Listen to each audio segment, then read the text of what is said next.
Hi guys, you are at Three Martini Lunch, and I'm Stephen David Elliott. This event is powered by Rockstar Connect, and we are now broadcasting live.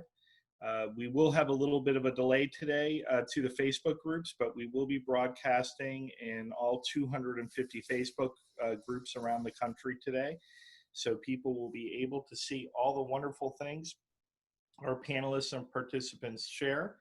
We've been doing this event now for several months now. Initially, we were having a short shutdown and we were just going to do it for a little while, but I think this is Three Martini Lunch is here to stay. I want to thank all of our panelists for attending. The format of this event is so that people understand. Hold on one more.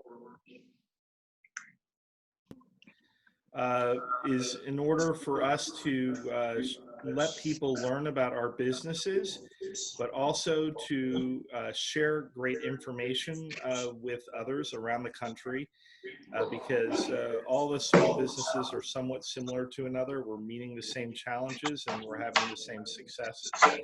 So today, using the Successes Contagious format, I'm going to go around the room and I'm going to ask you to share a little bit about yourself. But more so, I want to know, what were your successes for the week? What were your wins?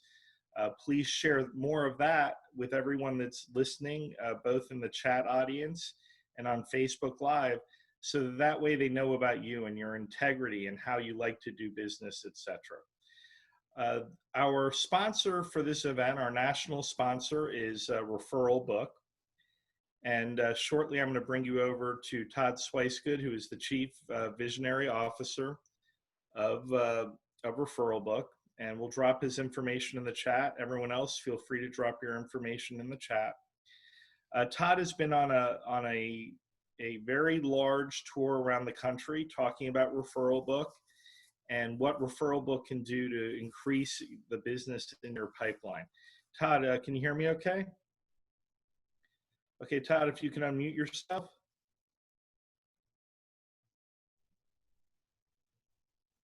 There we go. Amazing. Hey, welcome, Todd. Well, what part of the country are you in today? I'm sitting in Plano, Texas, right outside of DFW. You're still on mute, possibly?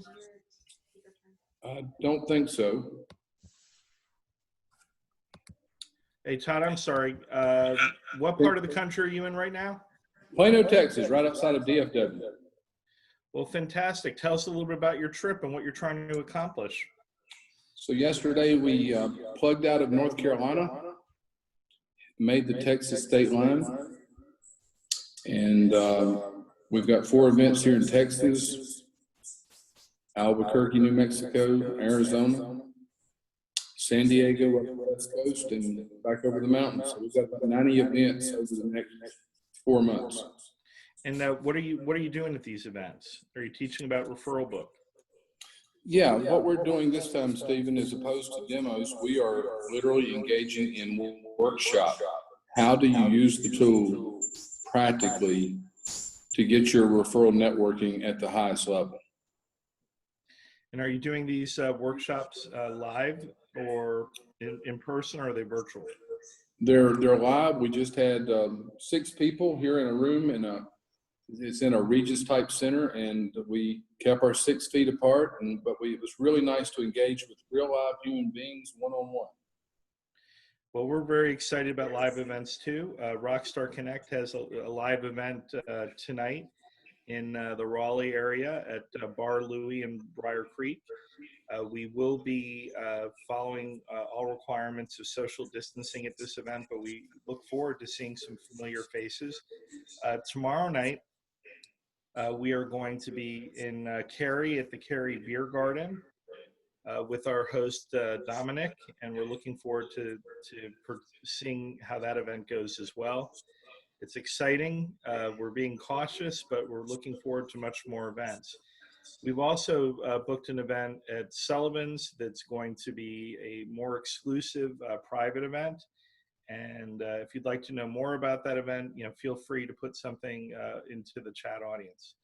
So Todd, what does someone need to do in order to participate in Referral Book and have their own circle? Sure. Go to referralbook.com and join as a free circle builder. I'm of the total belief, Stephen, that the people that you cater to are people that want to be builders, and they come in for free and they build their own group of circle members, which is kind of neat because they get, as a circle builder, top of mind awareness. They get the attention, and I think that equates to lots more referrals. Great. And so Debra could be a circle builder, and Alan could be a circle builder, and other people that are listening to this broadcast. Absolutely. So, we focus on realtors. That's the tour that I'm doing. It's going after and working with a couple different national real estate firms. But I mean, if you're a mortgage broker, if you're a financial advisor, if your business, it boils down to this. If your business is about referrals and the new business that you see is about referrals, then you probably need to be a referral network circle builder. Well, excellent. Well, we're going to need to learn more about that. Please go to referralbook.com, start your circle, and start building up your business. Okay, so I'm going to start today with Jenny, because last time I think you were last. So I'll let you go first because I know you came into the room first. Oh, well, thanks. Tell us a little bit about yourself and what has been your success and wins this week. I will start with my success and win. We got a dog on Saturday, which is super duper exciting because we saved her from a horrific situation, and it kind of unfolded over the matter of 3 hours and like, oh no, we have a dog.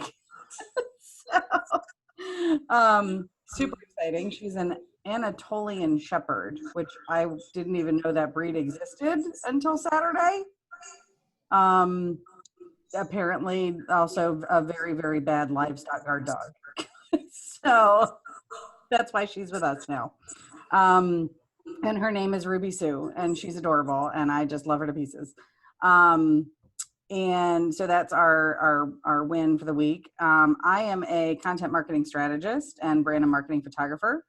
And so I help people get seen and stay seen by their ideal clients and customers in the digital marketing space. And I'm also the co-host of the Girls Who Do Stuff podcast. And that's another win that we had. We did a live broadcast interview with Johnny Pavlik of Johnny's Pizza on Friday. And that episode aired today because there was some recent controversy with him. And he was an amazing guest. Amazing. So everybody go listen to the podcast. Where can people listen about that podcast? Because I know that's a little controversial, that subject. Yep. And it's at girlswhodostuff.com. So you can find us anywhere you listen to podcasts. Thank you very much, Jenny. Welcome back, Asa. We enjoyed you as a panelist so much last time. If you could tell us a little bit about yourself and, of course, share with us what your successes and wins are this week. I want to remind you those successes can be family-oriented, business-oriented, success for your clients. Okay, yes, thank you for having me again. I appreciate it. I had a great time last time, and let's appreciate the opportunity. My name is Asa Fleming, like he said, and I am a realtor with Allen Tate here in Raleigh. Office is on Glenwood Avenue. I'm the past president, currently this year, I'm the past president of North Carolina Realtors, which is about 48,000 realtors across the state that was under my supervision for that year. And the association that was a good year. We had a great year. And then, involved in a lot of nonprofits, Southeast Raleigh Promise, the Carrying Place in Cary. I'm on vice chair of the planning board. I can go on and on with what I do. Let's hear more about your success and wins. That's how people decide they want to do business with you anyway.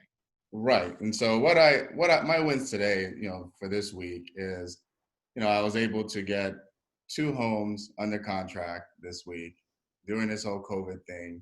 We listed it on Saturday under contract. I got an 87-year-old lady into a 55+ home. Awesome.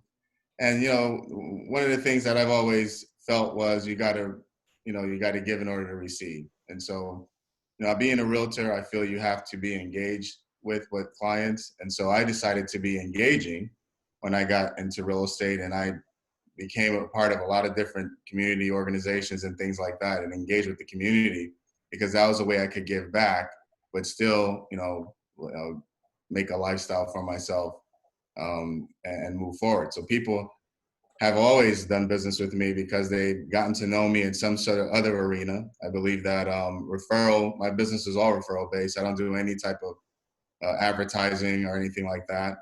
And that's because of, if I do business with you, I'm going to ask you for some names and for you to refer me after I have successfully done, good business with you. Yeah, I mean, referral business is great. We're all in that business. You should definitely, connect with Todd and start your circle. So Sure. Todd, you're going to connect with Asa, right? So interesting piece of information. There was an article this weekend in the Wall Street Journal. It said 47% of people in the United States are considering selling their home at this point. And a lot of them will, with assistance from people in this room. Because in a real estate transaction, there's not just, a real estate agent and another real estate agent, a buyer and a seller. There's over 50 people involved with that transaction. That's, everybody who cleans the house, to the person who's approving all the documents and stipulations for the loan, to lenders, financial advisors, everything. So we need to be prepared when this rush of people decide that they want to move all over the country. That's something that happens with major changes in society, and that's what we're experiencing right now. So if you guys, when you're formulating your answers on your successes, if you want to sort of take that into account, that we're going through these major changes, you can frame your success and how you are participating in helping people get through these big changes. Thank you, Asa. I'm Andrew. Are you there? So Andrew is a Rockstar Connect host on the coast in Wilmington. He is also, beyond real estate, he's also a chef. And in addition to that, he's a marketing maven. He's been studying for many years now how to use social media in order to generate engagement as well as leads. So we're very happy to have him here as a guest today. I guess I told everyone about you, Andrew. Why don't you share some of your successes with us? All right. So my successes, I mentioned it before, but they're still just snowballing, actually. All the social media and everything I've been working for the past 4 or 5 years is now kicking in. The snowball is finally rolling down the hill.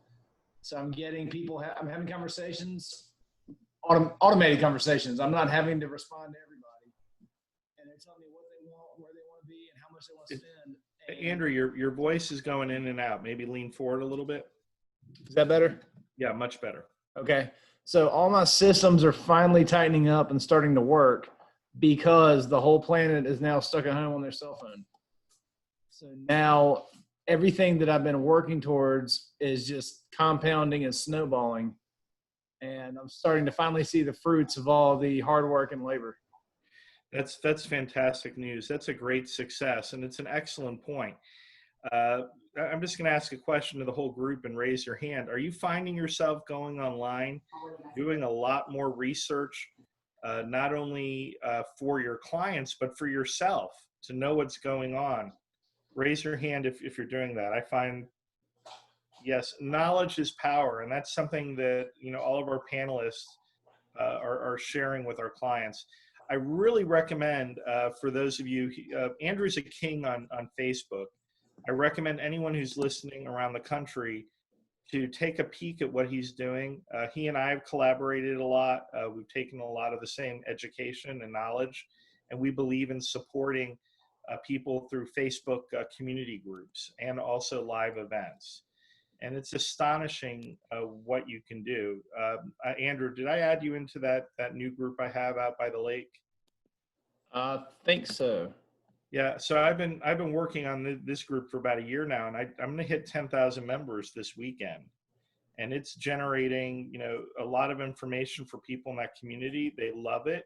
And in addition to that, because I'm putting in that work, I'm able to ask for business when I want it. I mean, if I want a lead, I just put a listing out there and say, like Andrew does, who wants to go see a house? And people raise their hand because that's what they want to do right now.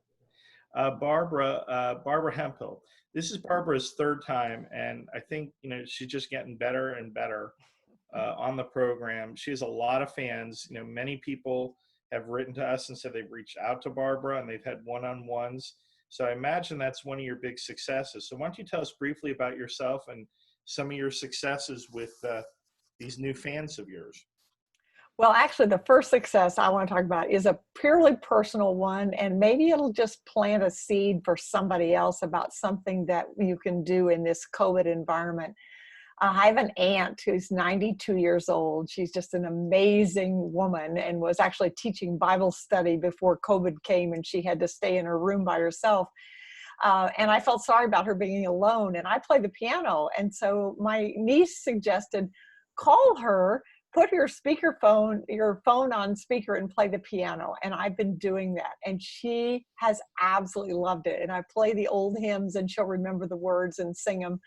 And I just want to plant a seed that there are so many thousands of older people in nursing homes and places like that where they're just so lonely. And we figured out how to deliver food to her and things like that. So if you know anybody who's alone like that, please think of ways that you can reach out to them. I think it's really important. That's excellent, Barbara. And once you make that commitment, you have to stick to that commitment too, because that person, you now became one of the most important people in their lives. That is so that's absolutely true. On a business side, we help people organize their offices, and particularly we're really good at home offices. And there's so many people now who are working remotely who've never had to do that before, and suddenly they are. And so we have a program, an online program with some support help. And we had a woman who signed up for it on a Friday. And on Monday, she called us and said, my office is completely organized. I just wish I had done this 20 years ago. People often think that getting organized, like I'm not a naturally organized person, especially entrepreneurs think that. I completely relate to that because I'm a musician, a right-brained ADHD diagnosed person. I love to start things. I hate to finish them. I love the big picture and I hate details. So when I see people's messes, I don't look at it and say, oh, I don't know how you could do that. I know exactly how they could do it because if it were my systems, that's what I would do too. But the cool thing is, it isn't just me. I've trained a number of people around the world. We all work virtually. And we just love to help people accomplish their work and enjoy their lives by organizing, particularly their information, their paper and their digital information. Whether they want to keep it in paper or keep it in digital doesn't really matter. My business is based on 4 words, which I learned from closed closets, and that is clutter is postponed decisions. I started as a residential organizer, and I learned that the reason closets were filled was because you hadn't decided whether you're going to lose the 10 pounds you needed to lose to get back into that favorite pair of pants again, or what to do with the candlesticks you got from Aunt Sally, and you love Aunt Sally, but you don't really like the candlesticks or the exercise equipment. And then you take it over to paper on the kitchen counter, or you take it over to email. Email is just open, close, open, close, open, close. So what we do is we teach people how to make decisions, and we help them understand that the reason they're not making decisions is because of their emotion and their fear. So you can go to our website and get a scorecard and tell very quickly how you can improve so you can accomplish your work and enjoy your life. Barbara, if you could drop that information, so people can do a little deeper dive. Sure. But it is all about systems, and this stuff is written down. Chances are, you may not have time to do that, so you need to hire someone like Barbara. But one of the things that I find very helpful is whenever I leave a room, I pick up 2 things to put it where they belong. So, my mother used to say, we lived in the upstairs of a tenant farmhouse, so we had to go upstairs. And she used to say, if you're going upstairs, take something with you, because there was always something sitting on the stairs that needed to go up. And that's actually, a good thing. Often people say, oh, I don't have time. And one of the things, if you don't have time to do it right the first time, when are you going to have time to do it over? Well, we do have 2 hands, so thus 2 things. I love it. Jeff Messner, welcome. It's Jeff's second time as a panelist. Jeff, a little bit about yourself, but more, what have been your successes and wins this week, either for yourself or your clients or your family? Sure. So very quickly, Enreach is a video production company. We help people do online marketing and online engagement, kind of like what we're doing here. So successes this week go back to some of that giving back, right? As I mentioned last week, we do a lot of, I would say, pro bono work or free work for small businesses who are trying to get their word out there, and continuing to pursue that effort and helping more small businesses in the Raleigh area reach people through video. And then on the professional side, we certainly are taking more steps towards landing more clients and doing what we call longer video campaigns, where we're helping them build stories about their businesses and rebuild, to be honest. A lot of companies are in rebuilding phase. So, that video content helps them rebuild the business post-COVID-19 shutdown. Well, people need to know that you're still doing business so that they know you're in business. So it's key to go and attend events, either, now people are starting to do them physically, but also in video. But, just old fashioned, pick up the phone and start calling some of your friends and texting them. I had a great call with a friend today. It was unexpected. I wish I could have had more time, but it was great to reconnect. And it starts off as friendly, and it always ends up a little bit of business at the end. And I don't mind it as long as it's, starts off with some friendship and fellowship. Welcome, Debra, Mathias. Thank you for attending today. Please, a little bit about yourself and what has been your success and wins this week. Thank you so much for having me. I appreciate the opportunity to be with such a great group of panelists. My success personally this week was we have about 8 to 10 gardens with flowers and plants and stuff like that, and we finally got everything mulched this weekend. So personally, that was an accomplishment, considering it was hotter this weekend, I think, than pretty much any other weekend before. That is a big accomplishment. They're not small gardens either. So anyway, professionally, I am a LinkedIn trainer and coach, and I help professionals to grow, market, and promote their business using my 3-step system of networking with LinkedIn. And my greatest accomplishment this week so far was, actually it was last week. I had 10 trainings last week, and by Friday I was wiped out. So it was great to be able to help people and show them, especially those that are seeking a career in these times, how to reach out on LinkedIn and know what to say, know what keywords to put in their profile, and just get a success plan so that they can have an all-star profile, because that's really essential on LinkedIn. So, well, Debra believes in life and work balance 100%. I've had a conversation with her and she's discussed this, and it's really hard, in a situation like this. If business is coming to you, you can't turn it down right now. It's really, really, really difficult. But I'm glad you did take the opportunity to have that personal time and do that mulching, because I know it was hot work, but it put your brain in an entirely different place. And my hat's off to everyone that's out there hustling and working hard.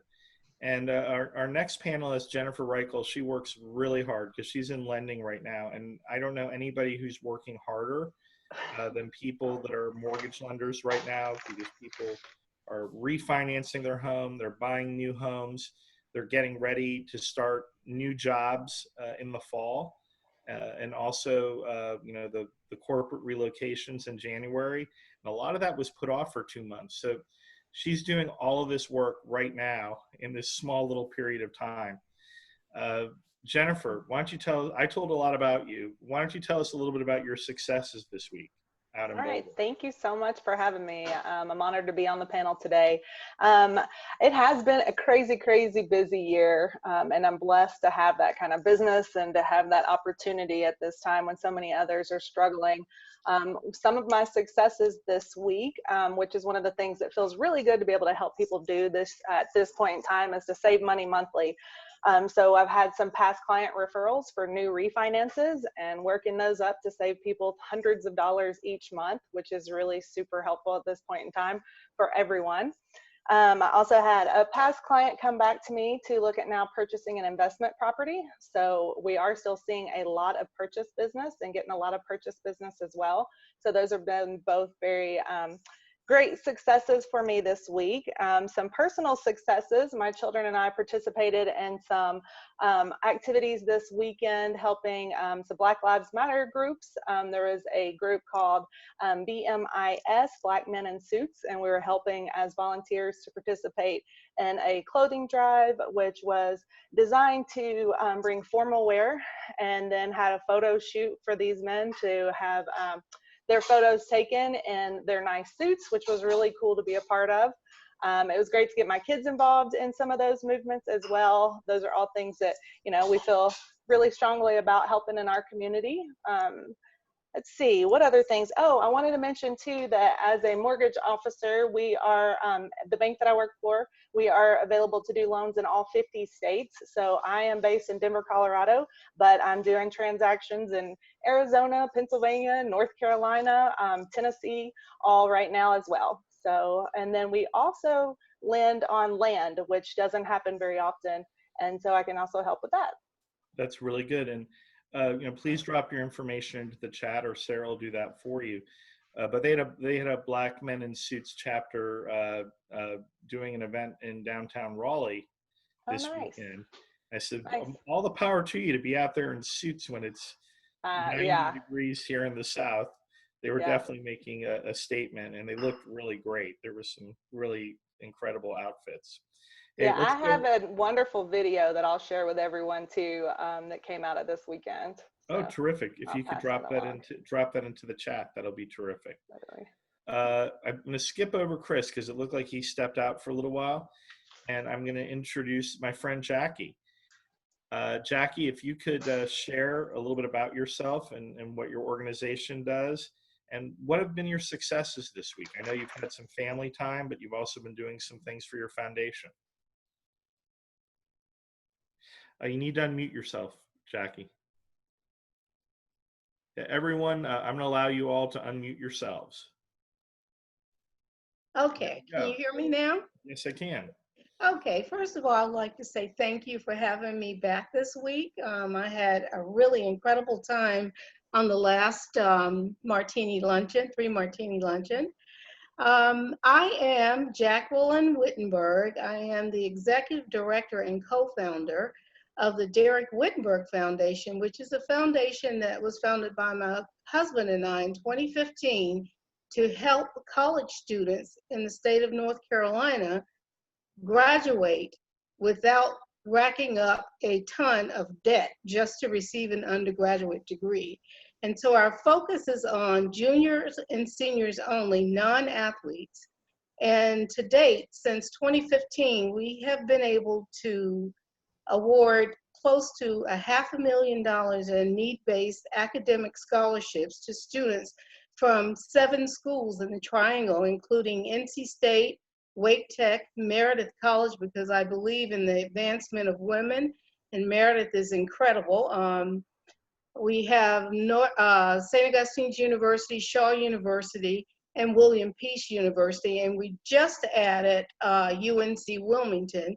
We will be doing 2 honorary scholarships there to one of our, who was one of our biggest supporters, who unfortunately passed away last year. And so we know how much UNC Wilmington meant to him, so we decided to do an honorary scholarship there. A success for me this week, in the wake of the pandemic, as you know, nonprofits are struggling across the board, but we had just last night a blessing to happen to us. And so with the help of our women's basketball coach at NC State University, we are going to be awarding a scholarship in honor of the late Dr. Thomas Conway. Dr. Thomas Conway was at NC State, professor at NC State for 34 years, Prior to that, he was the chancellor at Elizabeth City State. But Dr. Conway is responsible for a lot of things from happening in the 80s when I was a student at NC State for minority students. And he also went on to serve at NC State as the dean of academic studies for undergraduates, and just was an amazing man, did some great things at the university. And so we're grateful to Coach Westmore for honoring Dr. Conway. And so we're excited to select two very deserving students at NC State. And that's a huge accomplishment for this week and under the circumstances. So I'm thrilled about that. And it is our hope that we're able to do more of that. Just in 2019, when we had our annual scholarship awards, which is hosted by William Peace University, we were able to do our first honorary scholarships. One was from a young lady who is from New York City, but had a college roommate in North Carolina and wanted to remember her through our foundation. And that was a surprise. We don't expect to see people in other states paying such close attention to our small organization, but they are, and so that's a blessing. We have many things that have happened as a result of the pandemic. We're pushing our biggest fundraisers of the year. We've had to either postpone them or cancel them, but one we held on to, which is our biggest scholarship fund generating event of the year. And that's our golf tournament that we will have. But this will be the 7th one, and we will be having this at Wakefield Plantation on November 9th. And I am happy to shoot out some information on that. That would be great. Do you have a website that you can drop into the chat? Absolutely, I'll drop it shortly. But we're also, if you would please, we tell our whole life on social media. And so we're on Instagram, LinkedIn, Facebook, and now Medium. And I recently published an article in Medium and on LinkedIn about the state of college students right now and what's going to happen as a result, how they're affected by the pandemic, and why even more now, more so now, we're very necessary, the work that we're doing. And just for the record, so that we're able to help any student who meets our criteria, we have not written any federal grants because we know that we would be limited as to who we could help. And with Wake Tech being one of the schools that benefits greatly from our foundation, they have a lot of international students that do not qualify for financial assistance, for financial aid, because they're here on an F1 visa or whatever. But we don't want to eliminate those students from being able to graduate. A lot of them give back to our communities and to our society. So we're able to do that through community support. We're able to include those students.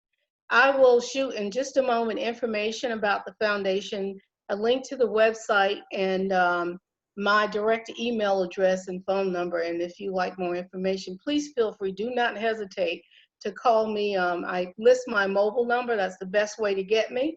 And I am hoping to hear from you and answer any questions you may have about the foundation. And sorry if I was a little wordy, Stephen, but thank you. My pleasure. We just want to make sure everybody gets an opportunity, because what we're doing in this first part, for the panelists that don't know, is briefly tell a little bit about yourself. We'll get your information into the chat so people can, look you up and do one-on-ones. But we really want to know, one or two successes that you had this week to get everyone out there in the audiences listening to this all over the country, get them motivated. Those of you that are in the chat audience now participating, you can participate by sharing your successes there. If Sarah sees something really interesting, she'll share it with the group, and we'll make sure you get heard as well. Now I'm going to move over. My screen shuffled a little bit. I was going one by one, but I want to talk to one of our sponsors of today's event, Doug Nicodemus of Referral Book. And I am real proud that I can pronounce his name because he has told me I am one of only 5 people in the entire country that was able to pronounce it right the very first time. Is that correct, Doug? That is correct. Well, thank you. Thank you. I appreciate it. A lot of So times, tell us a little bit about why people should use Referral Book. well, right now with Referral Book, we're battling through.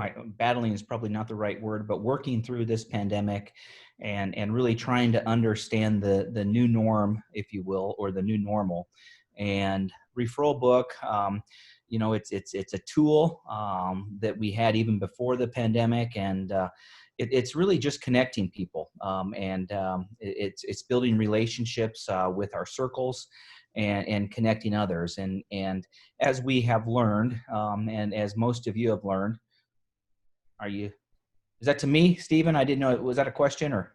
No, I'm sorry. Go ahead, Doug. I saw your lips moving, so my apologies. But with everything that's happening, networking and relationships are very, very key, and we found that within our circles. And so we know that referrals are a high, if you will, business interaction point. And we really are just working with our circles and circle builders. I'm sure that Todd has probably already explained the differences between a circle builder as well as a circle member, but it's really just connecting others within our circles, and really working within our circles to become more of a robust relationship networking building. So is there opportunity for circle builders to make revenue as well? Absolutely. I don't know if it's, I know Todd and I go back and forth on the revenue aspect. I'm not sure it's revenue more so than it's promoting the interaction within the circle. And, at some point in the near future, our hope, and I think everyone's hope is that we can start connecting more face to face, and whether that's 6 months from now or 6 weeks from now, we'll certainly start having that opportunity. And so I like to refer to it more as how can I invest? How can Referral Book invest back into that referral network? And so really that's our point. We leave it up to the circle builders to identify how they use that revenue or that stream of income. My hope is that there's an investment back into the circle so that the circle can grow and be more it can become better networking in the future. So that's how I like to look at it. But again, yes, there is that revenue opportunity as well. I want to thank you for the investment that you and Todd and Referral Book has done into this platform to enable us to bring this to people all over the country. We really appreciate you, and we look forward to working with you to help bring Referral Book into fruition. And we've had conversations with Referral Book at the beginning. Whenever you're dealing with someone else in networking, you come to that relationship as a friend, but also you want to make sure that you're complementary and not necessarily competitive.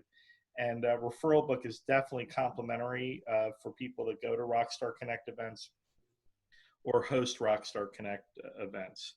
So please check out Referral Book. Thank you, everyone, for allowing me to talk a little bit more about Referral Book. I'm going to jump back to Chris Rogers. And Chris, instead of talking about your success and about Sullivan's, we know what Sullivan's is. I know what your success is because it's our success too. So 3 Martini Lunch was an event that, in Rockstar Connect, we're about doing networking events and trying new networking events. My wife, Sarah, and I, and Sarah's running the chat room, we came up with the idea of a 3 Martini Lunch physical event that would happen on a semi-regular basis around the country, where people could go back to the time when you used to schmooze in order to get business. But we'd be doing it in a whole new world where, men and women and people of color and different religions can participate together in these 3 Martini Lunches. They wouldn't be barring people from participating. Basically, it's just slamming the old boy network down and saying, hey, it's fun to have a drink with some friends that could potentially be business people. Let's go have some fun. So that was 3 Martini Lunch. And 3 Martini Lunch became our virtual event. And we used the Success is Contagious structure. Well, guess what? We just booked the first 3 Martini lunch live event in the entire country, and it's going to be at Sullivan's Steakhouse here in Raleigh, July 16th, 11:30 a.m. To 1:30 p.m. We're looking forward to really positioning our hosts there and allowing them to be leaders in front of the community. It's going to be a structured, collaborative workshop with networking. But what's super cool is it's going to be completely social distanced. We're going to use masks at the appropriate time. We're going to, well, I'll let Chris tell how we're sort of going to set it up. I want to leave him with that. But we have a great menu for that as well. And it's a very low price to attend. It's only $50 with an incredible steak lunch. And in addition to that, there's opportunities to sponsor. Chris, do you want to tell them a little bit more about the event that we'll be seeing soon all over the country? Well, you know, again, we are very, very lucky to, first of all, have the opportunity to be able to do this event with you guys. You know what it is? You just have to mute. Okay, go ahead. Go ahead, Chris. No worries. Second off, you know, we're also very fortunate to have the space that we have in this restaurant to be able to pull off something of this magnitude and still be able to follow by all the rules and regulations given to us by the state. You know, on any normal day, we can put 400 people in this building. So, you know, being able to pull this off is just incredible. Between you and I, we put together the design for this to be just an amazing event. Again, we just follow all the guidelines, 6 feet apart, mask being worn.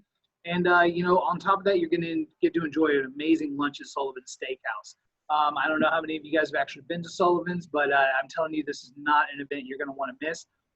More meaningful connections than you're ever going to be able to conjure up in one time, you know? I'm excited. I'm thoroughly excited to be able to do something like this. We're closed during lunchtime, so that, you know, is a perfect opportune time for us to hold something like this. It's just going to be Rockstar Connect people participating in the 3 Martini lunch. If you're interested in attending, if you're out somewhere else in the country and you'd like to attend as well to see how we can do this for you in you know, California or Texas or elsewhere, you know, please put your information into the chat, and we'll have you put your phone number information. We'll make sure someone reaches out to you because there is limited attendance to this event. We want everyone to be able to participate in this great, safe, live networking event. Thank you so much, Chris. Eric Stoller, welcome. Good afternoon, everybody. Thank you. Tell us a little bit about yourself and what are your successes this week? Well, a little bit about myself. I am originally from Brooklyn, New York, and I live in beautiful, sunny South Florida, where it's a cool 94 today. So we've been having a little bit of a heat wave. I have a company called Champion Mindset Events. We put on live seminars. We're actually doing virtual seminars. The last one, Rockstar Connect, Steve and Sarah helped run our networking programs. So we have our next summit. We're doing July 31st, August 1st, and August 2nd. And the first time we just had Les Brown on. This time we have Brian Tracy, Les Brown, Nick Bollettieri, about 15, 20 other experts. And we have a couple of spots actually for people that want to speak. We expect to have an attendance of 3,000 to 5,000 people on globally for the marketing and everything that we're doing. So that's our summit. And then someday we hopefully to be live and see all the great people together. But until then, we'll have to go and do it virtual. And then the other part of our business, we run a mentoring program. In fact, at 3 o'clock, I run a speaking, training, mentoring program. We show people how to speak. We show them how to market, monetize, and scale their business. So I've been doing this for 30 years. And the other side of my business is real estate. Just like Steve, I've been in the real estate business, and I'm actually in our real estate office with Steve today because I've had a listing in Boynton, the one I told you about, and somebody sent me an offer today. Like, good way to start the day. So I want to say this to everybody because I have students. One guy was afraid because he spent a few $100 to join us, and he's in his house in Canada, and he's freaking out because he's not having any money coming in, and he's got all these ideas. And I said, you've got, as Brian Tracy calls it, paralysis of analysis, right? He's got so much stuff at his plate that his cup runneth over that he doesn't know where to start. So what I've learned and what's been helped me to be successful is because I know I'm running multiple projects. So I've learned from a mentor, think like a visionary, but be linear. And that's helped me be real successful, especially this week, because I'm dealing with real estate transactions. I'm dealing with our summit. I'm dealing with our mentor program, and then building out the projects. I'm sure how many of you know when you're building out projects and you're trying to get it to the closure to turn it to money, sometimes it takes longer than you want. So that's been on my end. And, you know, success-wise, I've just made a commitment to just keep putting myself out there, showing up more often. And I just find, as I was talking to somebody, I said, I'm sitting in my seat, but I feel that I'm overscheduled, you know? It's like I haven't gone anywhere, but I'm like, I'm always late for the next thing. So if you guys get any advice, I could use it. Eric, first of all, I got to tell you, you look great. You look terrific. It looks like Thank you. The sun this weekend. Eric and I, we met through another panelist, Mark Sher. So a lot of people are meeting through different people on the panel, and they're doing business with one another. And I'll tell you, him and I, about 4 months ago when we started this conversation, we didn't look this good. That's right. We both look better. I mean, our color's better. We've lost a little weight. Our hair looks good. And, you know, we're being very positive, and we're all about positive people. I mean, I saw in the chat audience, there was someone who was really upset, and they felt that this experience wasn't worthwhile for them to participate in this program. And I feel bad for them. I feel sorry for them, because any interaction that I can have with other people in these really tough times where I can inspire them to be successful and to feel better about themselves and encourage them to help other people, that's something of great value to me. But I totally understand if someone is watching this program and it's not of value to them, hey, vote with your fingers, go over to your mouse and click and take yourself out of the conversation. Or frankly, there are a million different places where you can go get business. Here, we're collaborative, and we care about the mental, the physical, and the financial health of all the people that we interact with. And I thank all the panelists for that. Another person here who's very inspirational, it's his third time here on the program. I'm happy to have him back. Alan Christianson, if you can unmute yourself and tell us, briefly about yourself, but more about the successes you've been having. I've been called a lot of things. Inspirational hasn't been one of those of late. I'm Alan Christianson. I own a company called the Christianson Agency. I represent professional speakers, trainers, and edutainers. Some of my successes, I've had a pretty good 48 hours. I've got I do photography, not like Jenny. Jenny's truly a professional photographer. I take pictures and sell them to people. But I got accepted into a New York show for 2 of my photographs, which is great. It's an online show. And a friend of mine reached out to me from Cleveland, and he wants me to help him curate an art show, photography, art, everything that has to do around the COVID virus. We're going to do an online auction, and then we're going to donate that money to, we haven't figured out what charity it's going to be yet. So that's the stuff I love to do. I signed 2 more speakers, or I got 2 more commitments this morning. And what I'm finding out from the corporations that I'm talking to, they are looking for people to do wellness training, to try to get around their employees' heads, to tell them, how to get through this. I mean, people are depressed that they're afraid they're going to lose their job. They're not working. They're, secluded. So I'm getting a lot of inquiries lately. So I signed an additional wellness person to my team. I will be signing it. And the last thing is, hopefully by the end of the day, if I can figure out a few things, I will have the Christianson Agency YouTube channel up and running. So yeah, it's been pretty good so far. Hey, you brought up some excellent points. Right now there are people that are unemployed. They're collecting unemployment. That may end soon. They're not entrepreneurs. They don't have the ability necessarily to create extra revenue streams. So we do have to be sensitive. All the people on this panel, last week we discussed superpowers. You all have superpowers. Not everyone has superpowers. but do your best to share your superpowers to help other people be successful. Absolutely. Domenic, welcome to the show.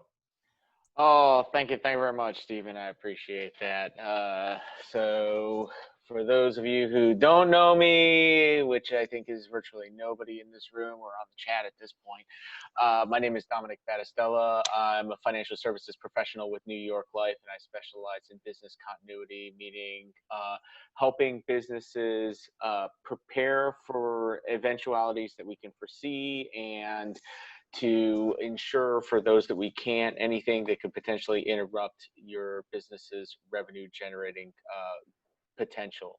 Now, as far as successes that I've had this week, I have had so many, it's hard to pick just one, from getting through a great part of the remodeling of my in-home speakeasy, to closing 4 different pieces of business, making sure that business owners have the proper protection in place for their life and their income, making sure that, let's see. What about your event tomorrow? Oh yeah.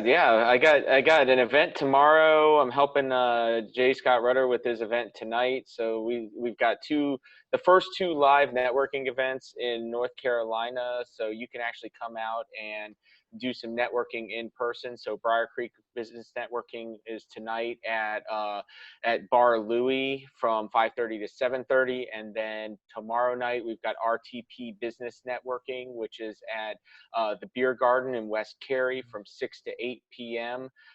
Did some nice promo videos for those today, so those are out all over social media. Also made my first angel investment this week, so I'm really excited about that. The potential for a new company to take off and help some entrepreneurs reach new heights, and make a solid gain in my portfolio. Excellent. And I just want to talk a little bit more about live events real briefly. If you are not yet comfortable to attend live events, or you have any illnesses, or you're in a high-risk group, don't feel like you're pressured to go to these events. These events are voluntary. We're taking a lot of precautions at these events. They're necessary for many of the people that attend them, because this is the way they keep their businesses going. It's the way they feed their children. It's the way they pay their mortgage, is through referral-based business. So, but otherwise, if you are unable to attend events for any reason, there's no shame in that. Understand you need to take care of your health, and you need to take care of your family's health 100%. And I will tell you that I'm preparing, Stephen, for these events. Make sure that if people come and they don't have masks. I know the state of North Carolina has mandated those while out in public. I will have disposable masks available for people to use. So don't feel bad if you don't have one of your own already. We'll take care of you. We want you to have the opportunity to make some meaningful connections with people, and really to have the opportunity to see some people face to face for a change. Hey, thank you for being so considerate of everyone. We appreciate it. Yeah, you're welcome. Last but not least, until we get to the question of the day, I'm gonna go to Noah, but hold on one, Noah. I just want to tell everyone what the question we're going to be doing today is. The question we're going to have today is how to keep yourself enthusiastic about customer service when your customers may not be 100% enthusiastic about your customer service at the moment. Okay, so that's what we're putting out there for the question for the second half of the program. Noah Ronen always has fantastic things to share. She's an international business coach, author, a client of mine, a friend of mine, altogether a great person. Please share your successes with us. So, hi everyone. Thank you for having me again, Stephen. It's always fun being here with everyone. My win, I will start with a personal, again, related to my kids. So my youngest son, he likes to start projects, but he's not a fan of completing a project. And I invited him to join me on my runs. I do 2-mile, 3-mile runs. And for me, it started to work on mental blocks. I found that when I run, I am able to overcome some mental blocks that I have that actually were showing up in the way I was running my business. And one of them was excuses. I was really good at giving myself excuses of why not to do things. And that stopped when I started my runs. And so it was hard at the beginning. And I even posted a video on LinkedIn asking people, what should I do? Because we started with the program of couch to 5K, running 1 block, walking, running, walking. And then there was that spot in the end that if you run, you know that there is that spot that you really want to stop running. And he would just break down one time after another. And as a mother and also as a leadership coach, I was in a conflict. What should I do? Should I keep running or should I walk next to him? What would be the right solution to go? And I did open it to a conversation on LinkedIn on a video. I have on the run videos. And it was really interesting to see the different perspectives. And in the end, I went back to my client, my little one, and I just asked him, what do you need from me? And his need was that I will keep running. So it was interesting. But since I started running and stopped, he said, just don't look back when you run, just keep going. And he overcome that obstacle. So it's really cool to see your child. It's still a progress. But it's really cool to see people overcome their obstacles as a coach, as a mother, and with myself. So that's my, I believe my biggest win for this week. You asked about customer service. Can I go there? Well, we're not there quite there yet. Not yet. Okay, so if you don't, I'll let you go first after I ask Mark to just. Yeah. So shall I introduce myself? Yeah, please do now. Yeah, so quickly, no, Ronen, the accent is from Israel originally, but I'm in the US for 15 years. Some of my clients are international, what I call social business leaders. And what I work with them is how you can shift from doing leadership or doing business to being, to how you can be a leader and engage your being energy, which what I see as your mindset and your emotions with the actions. And then, as you can see with my son, you can take the action and see results and they become consistent. So that's what I do in a nutshell. Excellent. Very good. Thank you. And I'll give you an opportunity to answer that question. I'm going to say the question again. It's how to keep yourself enthusiastic about customer service even when your clients are not 100% enthusiastic about the customer service you may be providing them, and how you can up your game. Mark Roberts, welcome. If you could tell us a little bit about yourself and your success for the week. Mark is by the way, is a Rockstar Connect host. He hosts the Downtown Raleigh event, and we're working very hard to get his event going, but he actively participates in all the other hosts' events and supports them. Go ahead, Mark. Oh, thank you very much, and welcome everyone. Successes this week. We've just been motoring along, having a great time. As Stephen mentioned before, we're working on a sailboat, rehabbing that down in Wilmington. Enjoying being down there. Yeah, there we go. And Andrew, I've got to get to one of yours. I can't wait. So I can make that a business trip and deduct it. But we've been having a great time with that. And you know, business is booming. We were set up to be virtual, so this has been perfect for us. I know people are struggling, but you know, we're doing very well with it. In terms of your questioning, funny, I was just talking about this on a podcast with Boss Digital. I look at complaints as a fantastic opportunity. Always have, and that's just not me trying to find the silver lining in things. If someone's complaining, they're vested in the matter. So even if you have an unhappy client, you have a vested unhappy client. So their input can be very, very strategic, very, very insightful. So engaging with them and finding out why they thought something was going to be different or why they're not happy is a great opportunity to really engage with them and my goal is always to convert them to the other side. The biggest complainant can be the biggest proponent if you do it right. And that's how I stay engaged and excited about it. I love challenges, and that's a great one to have. Excellent. Thank you so much, Mark. I'm going to introduce some of the new panelists that are jumping in. Of course, some of you have been here before, Brian and Robert and Katie. What I would like you to do is share a little bit about yourself and then your success for the week, and then we're going to start going over this week's question about customer service. So I'm not going to leave you guys in the dark. You'll hear what the question is before I come to you, so you won't be completely ambushed. Welcome, Brian. We haven't seen you for 2 weeks. That's right. So you must have been really busy. I have been, and each time that you missed me is because of business. But my name is Brian Keith McNeill. I am excited to be here. I always find this to be very, very good company. But what I do is actually help entrepreneurs to sell themselves and their services better than they ever have before, so that they can earn more money than ever before. My successes for the week is I'm super excited that I'm still growing my Selling Your Services Academy. When I just popped on here, I heard Mr. Mark talking about dissatisfied clients and how important they are.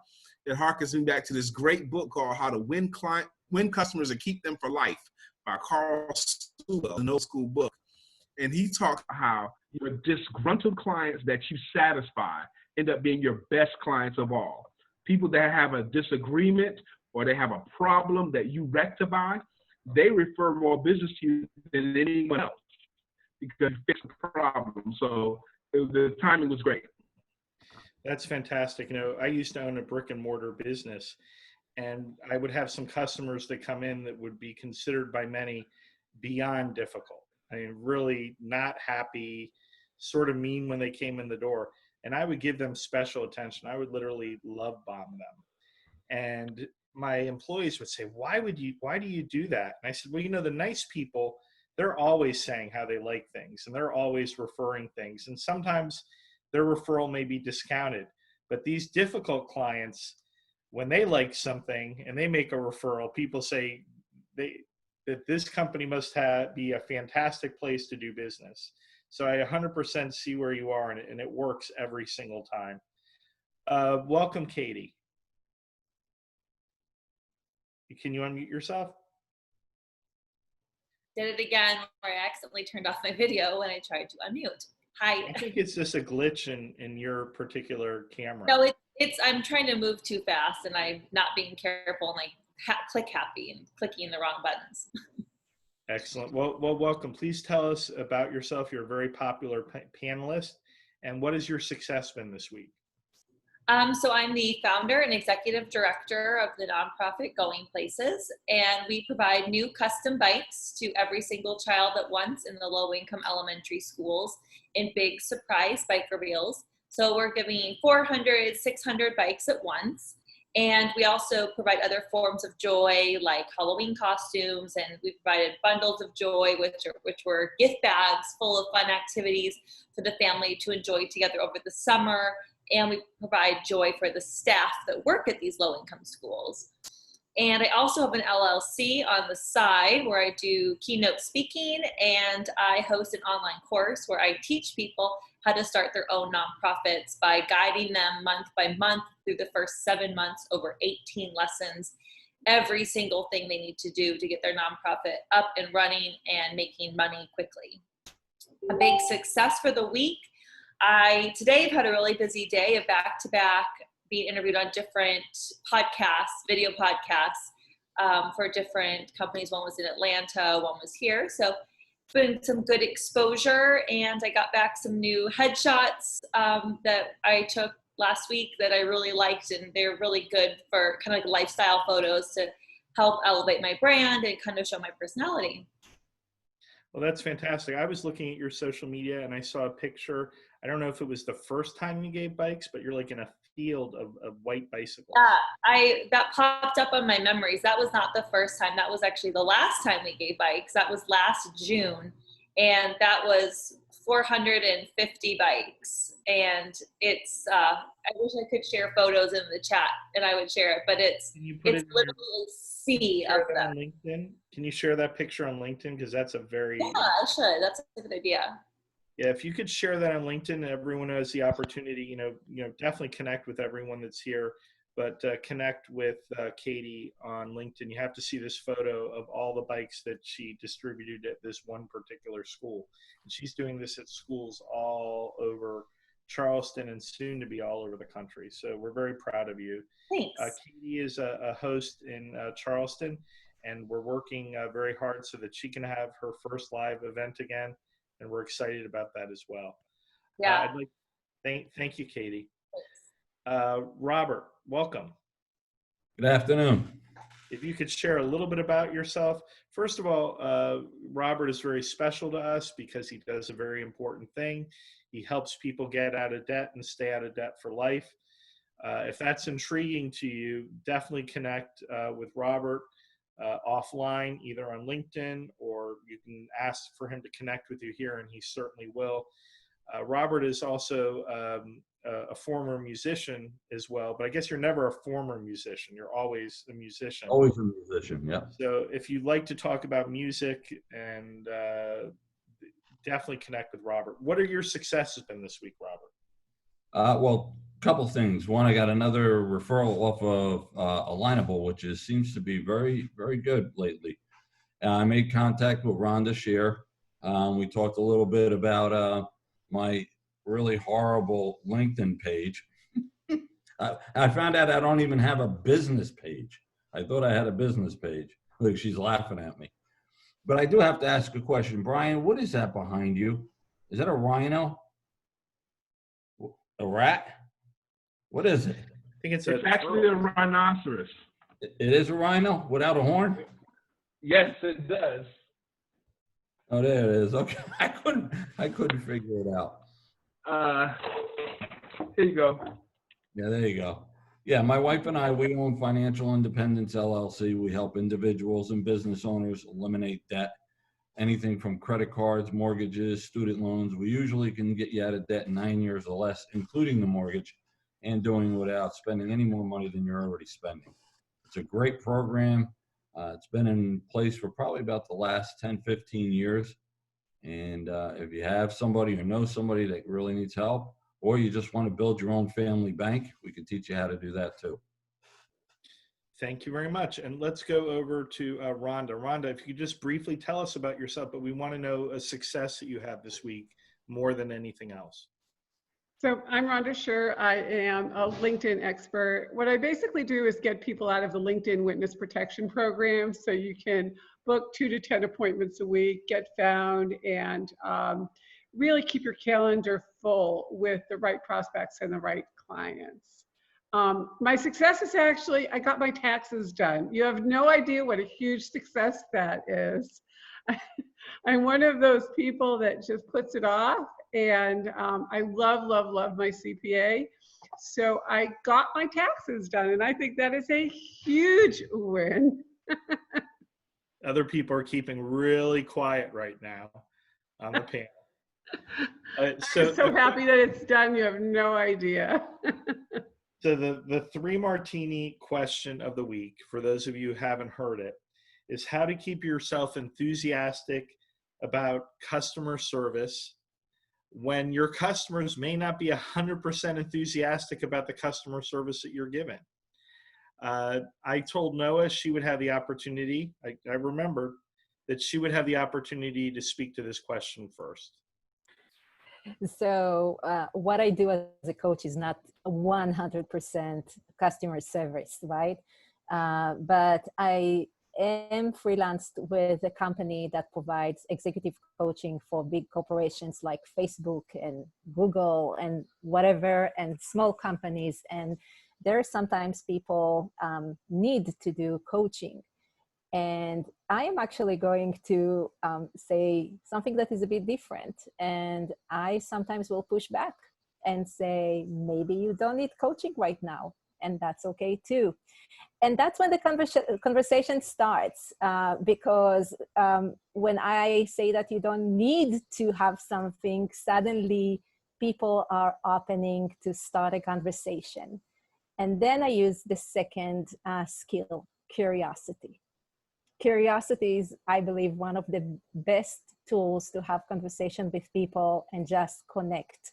When we let go, like here, of pushing stuff on people and just having a conversation and letting each other get to know each other in a meaningful way, then people feel that they're being listened and being heard and being seen. And then they're open to the customer service. At least that's my perspective.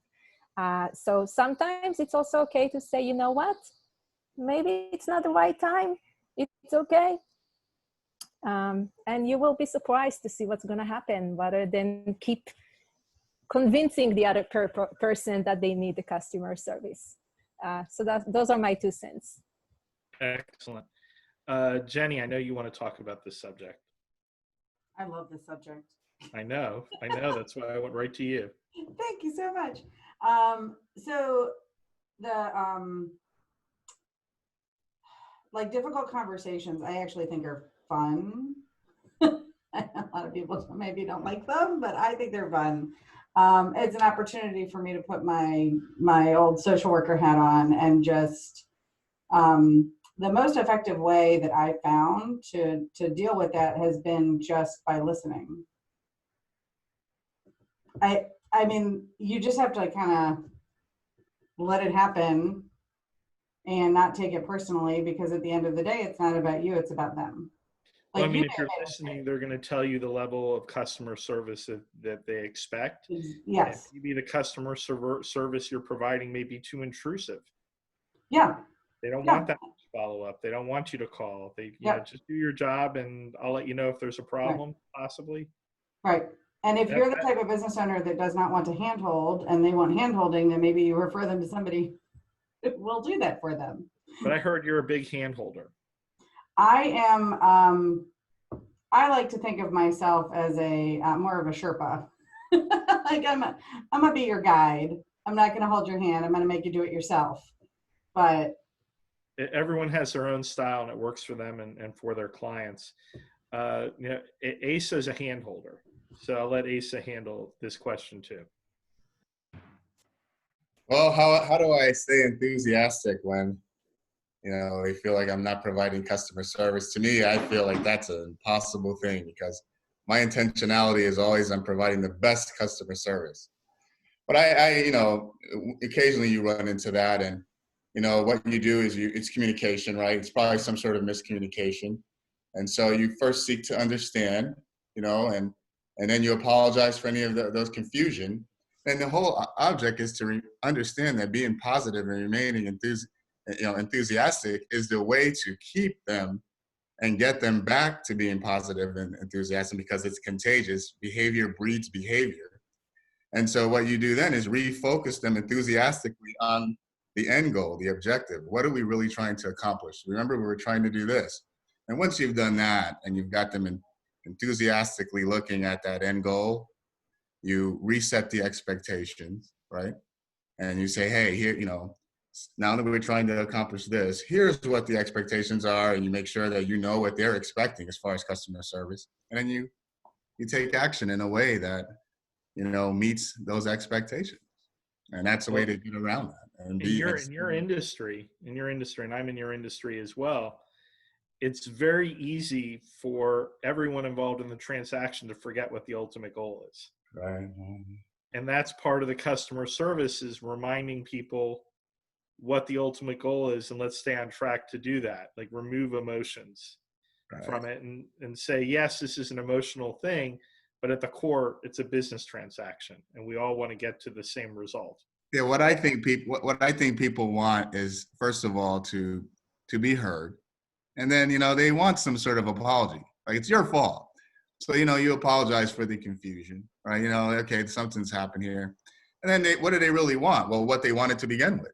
And so by refocusing on that goal, now you know, and using positivity and enthusiasm, you're able to refocus them and get them to concentrate on the end goal. Absolutely. I mean, a real estate deal can fall apart over, a door that doesn't shut properly. Exactly. But it's our goal to let it not fall apart over something as, minor as that in the wide scale of things. Thank you for your perspective. Excellent, Asa. Scott Rutter is on. He had a little bit of technical difficulties. We all know Scott. Scott is a Rockstar Connect host. He is an insurance agent. He is a phenomenal connector. He actually has an event tonight. Would you like to tell us a little bit about it, Scott? Yeah, definitely. Thank you so much for the welcome, Stephen. I think he's still having some technical problems. Oh, you still can't hear? Can't hear you, Scott.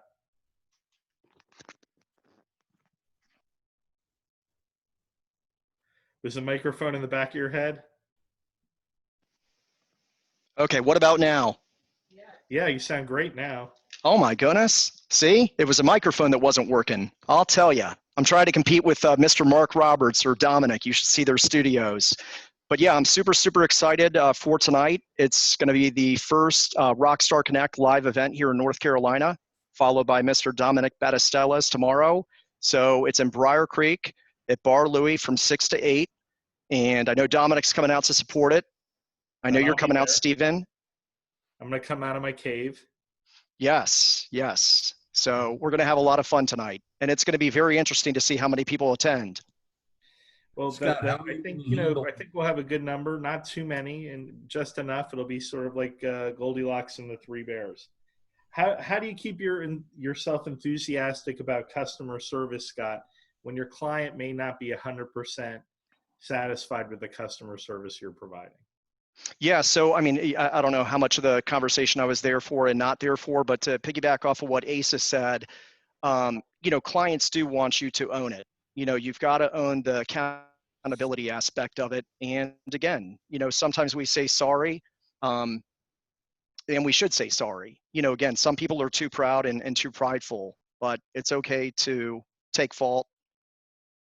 Can you hear me still? Yeah, you sound okay. great. You're doing well. Yeah.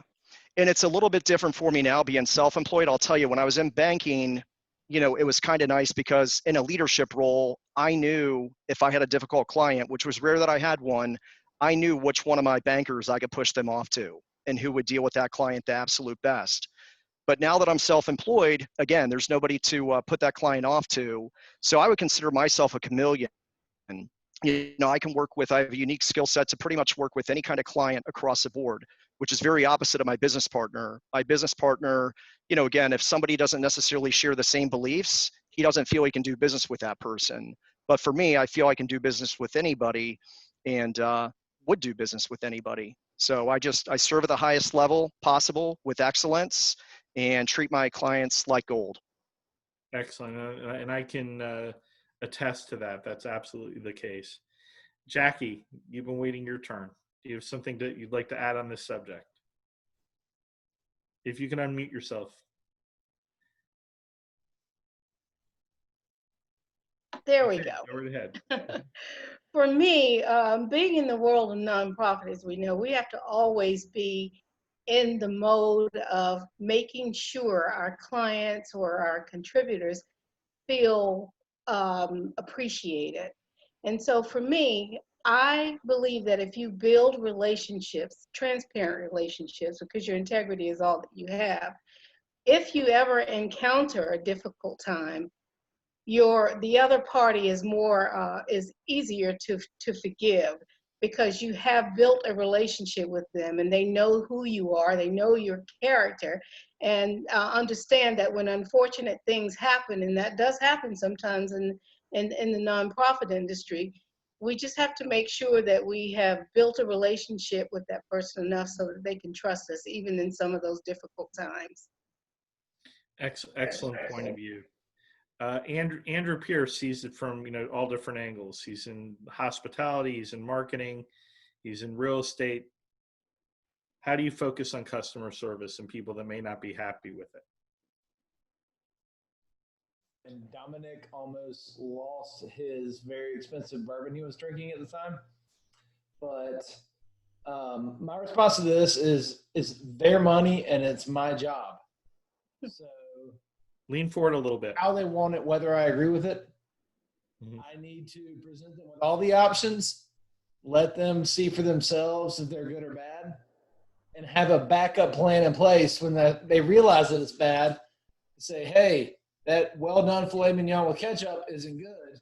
You might like this better, and present that to them. And that way, I still look like a rock star. I over-delivered, under-promised, and they're happy at the end of the day. Hey guys, it's a little hard to hear Andrew, but we got the gist of it. I do want to recommend, if you are in North Carolina, out on the coast, in Wilmington, definitely check out Andrew Pierce's Rockstar Connect event. There is no other event like it in the country. You know, for people that say they don't like stuffy events where people dress up in suits, that would not be Andrew's event. Think Andrew's event more like going to the tiki bar with flip-flops, shorts, and a comfortable shirt and having a good old time. So definitely check out his events. Domenic, can you unmute yourself? Sure can. Excellent. Domenic, I'm going to go to you, and then I'm going to come over to Doug and speak to Doug a little bit. Customer service, what are your thoughts on it? People aren't so happy with their customer service. So I will say that I'm the advisor in my firm that when other advisors have a difficult client, I'm the one they ask to deal with that. And it's not because I'm a hard-nosed, we'll tell them like it is person. It's because I just shut up and listen, right? People, they don't necessarily expect you to fix everything that's wrong. They know it's out of your control oftentimes. And what they want is just somebody to listen and acknowledge that their feelings of anger and frustration are valid. And then once they've gotten that off of their chest, then you help them the best way that you can. And typically after that point, they love you.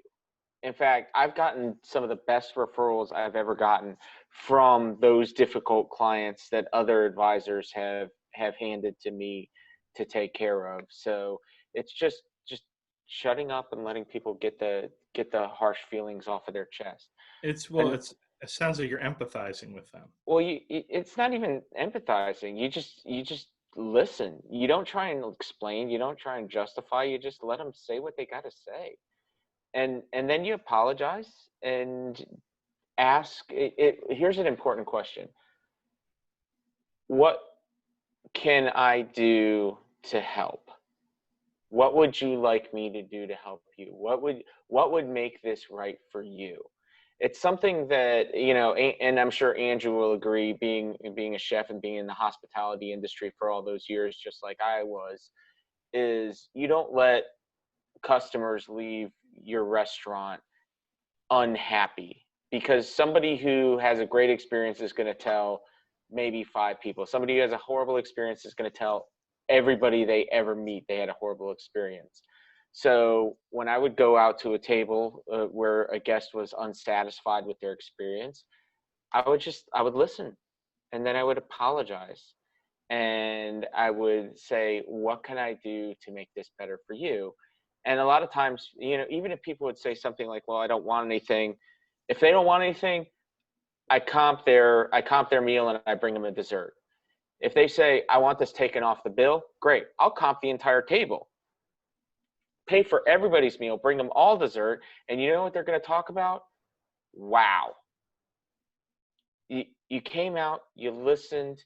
Not only did you do what we asked, but you did a whole lot more. You must really, really value our business. And the more you can demonstrate that you value your client, you treat them as important, you go above and beyond even what they're asking, they're gonna tell people that you blew them away, even if it was really just the least you could do. You've exceeded their expectation. Well, another really good technique with customer service is to establish what they consider to be customer service. Sure. So Asa can relate to this. As a real estate agent, when you're first meeting with your buyer and or your seller, you may ask them, have you ever worked with a real estate agent before? And instead of saying, well, what were the things you didn't like about your real estate agent? You say, what did you like about your real estate agent? And invariably, probably they didn't like anything. And that's why they're now talking to you. And they're going to explain to you all the shortcomings. And then at that point, you tailor your customer service to what their expectations are. Because customer service is not cookie cutter. Just Right, because your organization may have, you know, have systems in place, you can't necessarily fit everybody into the same puzzle. I'm gonna come to you, Ace, and get your opinion on what I just said. But I'd like to speak with our sponsor, Doug Nicodemus. If you can unmute yourself, Doug. Referral book. It's sort of a new company, not a brand new company. It's been out. You guys have been thinking about it for years. You've been working on it for years, and now you're rolling it out to the public. What is your concept of customer service going to be for the people that are going to be joining Referral Book? So thanks, Stephen, for the question and allowing me to respond. I sat here and listened to Domenic, and a lot of what he said, I would have said it beforehand. I've got three things that I think are very important, and he hit two of them. First of all, listen. I think a lot of times customers just want to be heard, and having that ear and really letting them vent, I think is very, very vital.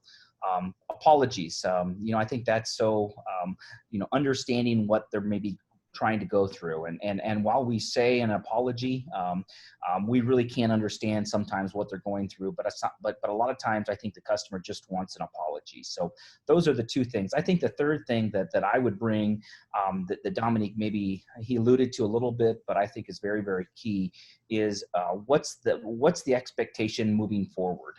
And I think that's so key.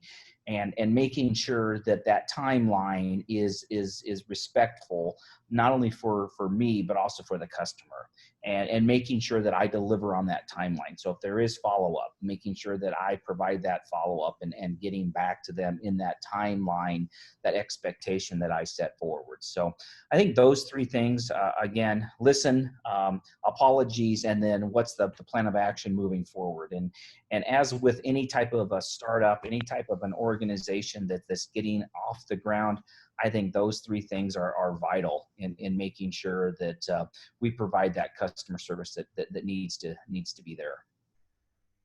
Well, that's excellent. I'm glad that you're bringing that into your company, and also it's going to be important for the people that are circle builders, because they're representing Referral Book and you're representing them. Just like with our host in Rockstar Connect, they represent us and we represent them the best way we possibly can. Asa, I said I'd come back to you to let you comment on what I said and what Domenic said. Yeah, I agree 100% on what you said, and especially what Domenic's saying. Setting the expectation for me is the number one thing I do with my clients. And, the one way to really do that easily is like what you said. You have to find out what was their experiences with a past agent, or had they interviewed any other agents. Also, you have to figure out what they're wanting, what they're expecting. And then what you're going to do is you're going to make them agree, to the set of expectations that are pretty basic. But your goal is going to be to over-deliver on those expectations. You're going to meet those expectations, but then you're going to also, transcend them. You're going to go above and beyond. And so that's going to turn them into a raving fan that wants to send you a bunch of referrals. Excellent. I'm going to go over to Clint, and then we're going to go to Rhonda and Brian, just so you guys can be prepared. Clint, quickly tell us a little bit about yourself, but you can jump right into the question. How do you keep yourself enthusiastic about customer service when your client may not be so enthusiastic about your customer service? Well, I don't really have to get into anything about me, because that whole question kind of encompasses what I do. I'm more of the relationship guy, so I talk to people like it's just a conversation. I don't go in with a sales pitch.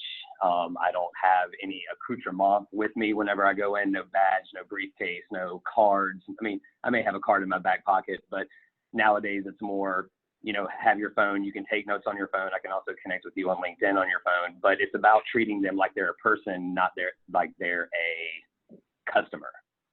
Because honestly, at the end of every day, most of the people that I deal with, I mean, I talk to everybody the same. You guys know that. Most of you guys know me on the panel now. I talk to everybody the same, and that's one of the ways, and probably the easiest way for me to stay connected and kind of ease some frustration from people, is that they can see that I'm a real person that just has conversations. Excellent. Rhonda, would you like to expand on the subject a bit? Yes, I love what everybody said. And I think for me, customer service comes from setting expectations. So when I have a conversation with somebody, I make sure that they know what to expect. And everything is delivered in writing. So at the end of the day, and it's just not ever an issue for me, because at the beginning, I'm always qualifying people to see if they're a good fit. And if they're not, then I'm going to refer them to somebody else. And at the end of it, I've only had this done once, and it absolutely shocked me. I had somebody that went through my proposal and said, okay, let's go through everything. And they went through every item on it, and they said, oh my gosh, you didn't just do everything, you did like 5 things more, right? And so that's not been an issue, but I do want to share a really quick story about a client of mine. This was a couple of years ago, and he asked for some advice on customer service. He worked for a car dealership, and there was a physician who had, purchases probably 2 cars a year from this dealership. And unfortunately, what happened was when he brought the car in, the people in the service department were fixing a back window, and they left the glass on the back seat. And the doctor drove the car home and didn't even realize it until he got home. I can see you guys shaking your head, right? It's like, how do you fix this? This is this was like a Lexus dealership, right? You don't want to lose a guy that buys 2 cars a year. He said, Rhonda, what should I do? I said, well, humor always goes a long way. I said, go to the dollar store, buy one of those erasers that says big mistake, and then give them a gift certificate for $500 worth of detailing and say, even we make big mistakes. We want to do everything we can to earn your business. Send it overnight mail. The doctor thought it was the funniest thing he had ever seen, because it was the big eraser, and said, you know what? Because you guys did this, I'll never leave you. So sometimes you have to put a little humor in. And the other thing is, own your mistakes, and just like I think it was Domenic that was saying, which I loved it, don't just pay for one person's meal, pay for everybody's, right? Give them $500 worth of detailing. That way, they'll keep coming back. So for me, it's not an issue, but I often get asked that question because I deal with clients of every kind. And I just think, take the Nordstrom approach. Client's always right. That's what I do. I have a black belt in shopping, so it has to be the client's always right. I like to say the client's always right, even when they're wrong. Exactly. Really, one bad thing that somebody says is going to outdo 1,000 good things that somebody said. So just make sure the customer's always right, and choose your customers. You can tell when we are human. It will happen that there will be people that are disappointed in our customer service. We are human, and we do make mistakes, and not all mistakes can be corrected, but we better, as for customer service perspective, we better try. Yeah, and when all else fails, go buy the big mistake erasers at the dollar store and send them something nice, right? There you go. 100%. Brian, yeah, I know you want to talk about this subject. I do. So often, I'm a sales coach and I do sales workshops. I have learned over the years, the way you start is very often the way you finish with the clients. I've learned the value of taking the time to set expectations of what we both, me and the clients, will and will not do.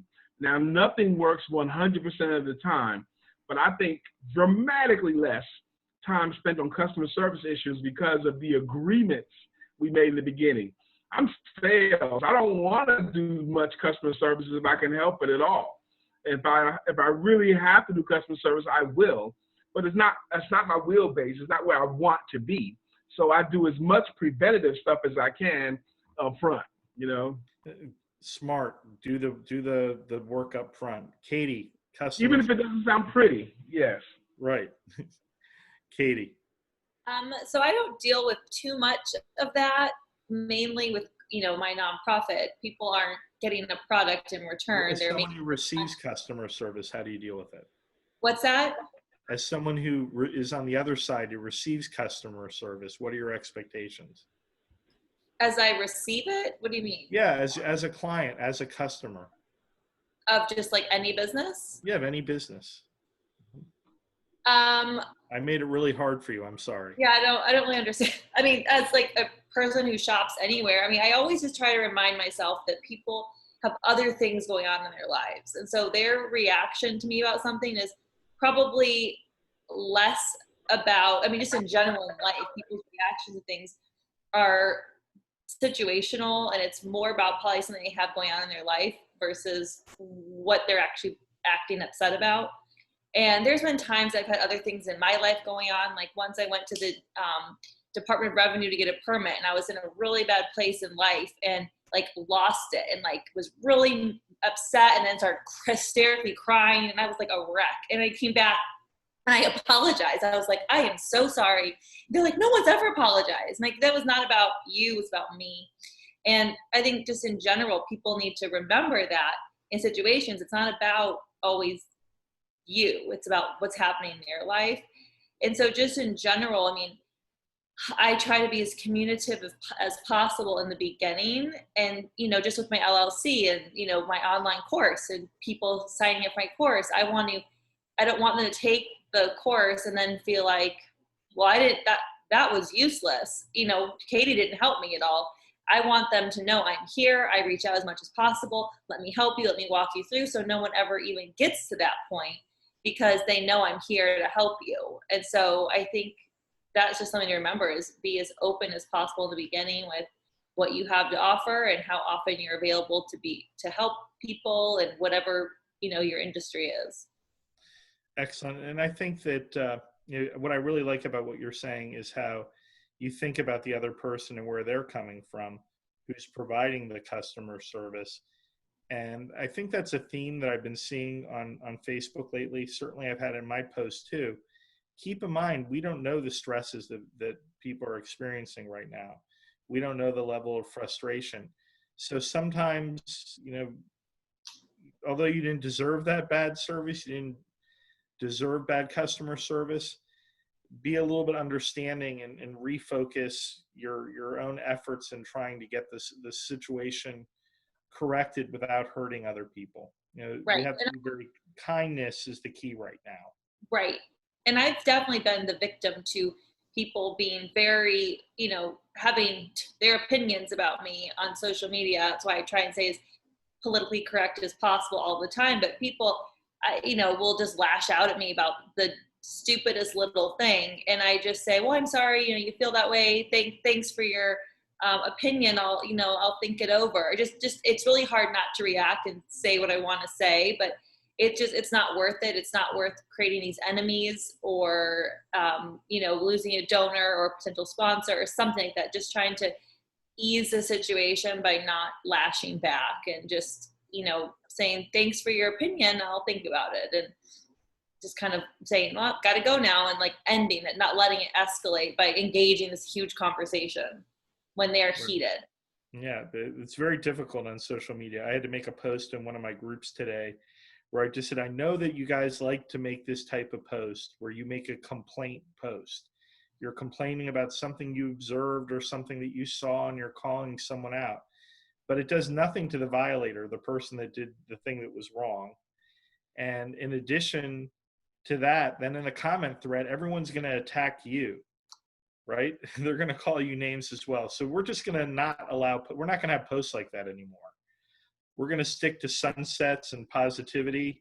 This is not that type of page. This is a page that's about puppy dogs and fireworks and collaborating with one another. So excellent points, Katie. Jennifer out in Boulder. Hi, how are you guys? Your whole business is customer service. Some of your clients. It is, and it's a stressful situation for most people when they're buying a house or doing a refinance and handling one of the biggest purchases of their life. So you guys have covered amazing things, and I could just kind of fully reiterate what you've been saying. I have a little worksheet that I had created that kind of helps me to uncover my individual clients' needs, their relationship styles, their learning styles. A lot of people want me to go through every single number. A lot of other people get glazed over as soon as you start talking about rates and figures. So kind of learning who your customer is up front really helps you to deliver the right kind of service to that person. I've noticed sometimes that if you're providing what you think is good customer service to someone, but that's not exactly what they think is good customer service, then you're just kind of missing the mark there. So really uncovering in the beginning who they are, how they learn, what kind of help and how much hand-holding they need. I do tend to be a hand-holder. I give a lot of patience, a lot of listening. If someone's upset, which thankfully I don't have to run across that too much, but if that is the case, I mean, you guys have already mentioned listening, being there, understanding, again, like Katie was just saying, that it's a lot of times fear-based emotions that are coming up. People are scared for whatever reason. Being really patient and empathetic during that time, I think, is super helpful. Just listening and giving them the shoulder to lean on as needed. Another thing I think that for me to stay enthusiastic about customer service is knowing that everything's a learning opportunity. So whether or not, you know, they've given you something that some feedback that maybe you haven't heard before, then you can incorporate that moving forward into the rest of your business and how you approach the rest of your clients. I like to think that I have a good ability to see what people are going through and, you know, understand kind of walking in their shoes a bit. So I think that always helps me to understand. I know as the lender, when we're asking for a lot of documents and having to go through all that, and they're actually, you know, dealing with inspections at that same time and being ran all over the place, and understanding just little things like trying to make it as cohesive as possible. One list of documents, not 5 emails of, you know, 4 different documents each time. Things that kind of make it easier for them along the process as well. Being available. You know, one thing I keep on hearing everybody saying is, you know, setting expectations. So one of the #1 complaints people have in any transaction is responsiveness. You know, people don't get back to you. You know, in real estate all the time, if I ask someone, you know, what was your problem with your last real estate agent, they go, communication, communication, communication. And that's so easy to deal with. You know, so, you know, you know, I'm pretty much available all the time, but a lot of people, you know, they end their day at 6 o'clock. And I think their clients are fine with that as long as their clients know that ahead of time and they have a way that they can reach you if there's an emergency. So it's always been important for me. I was just saying the availability, but I prefer quality over quantity. It's never been for me just about, you know, having all of the sales and all of the transactions. It's about being able to provide my clients with the good customer service. So I can't handle necessarily 15 clients at a time and give them all the service that they need. So I just have decided that I would rather give good quality service than have all of the clients. Well, 100%. And we have a lot of experienced sales people here. If I told them I'm going to give them, you know, we know a newbie, when a newbie comes in, he says, I'm going to dominate this market. Yeah. I'm going to dominate this market. Everyone's going to know me and everyone's going to do business with me. Give them more than 1% of all the business in their area, they will die. They will probably never do that business again. Yeah. So it's I about have seen that happen in my career a lot. I've been an originator and an assistant at times, and you know, it just gets to be too much. And then our reputation is what everything is really built on, the referral network and that type of stuff. And if, you know, you start to lose that by over promising and having too many people that you just can't take care of, it's just not worth it in the long run. Yeah, I mean, although we are superheroes, we can't lift the whole entire world up on our shoulders, even if we try. Mr. Roberts, you're in a customer service business. That's all you do is provide a service, right? That's it. We're just making people happy all the time. Yeah, I think we've all hit on it from different angles, but it's all pretty much the same. Listening to the customer, seeing what their expectations were, meaning we didn't set the expectations before, or like very often happens, they're having a bad day and they're looking to take it out on someone. In a prior life, I was paid to fight with people. So, you know, I'm also from Boston, so there's a pretty thick skin here. So that doesn't really rattle me too much.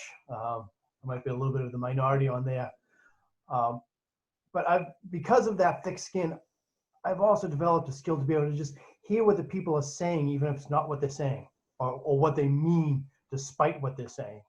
And if you can hear they just need someone to hear them, you can just hear them out, and that pretty much is going to resolve the issue. If there really is an issue, well, I'm in a position to fix almost anything. That's my job. I'm a fixer.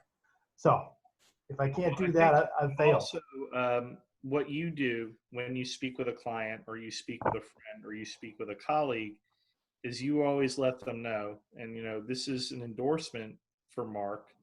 If I didn't give everyone an endorsement today, as I get to know you better, I will. You feel comfort with his expertise. I feel like he's going to get the job done, whatever he says he's going to get done, and I don't have to worry about it.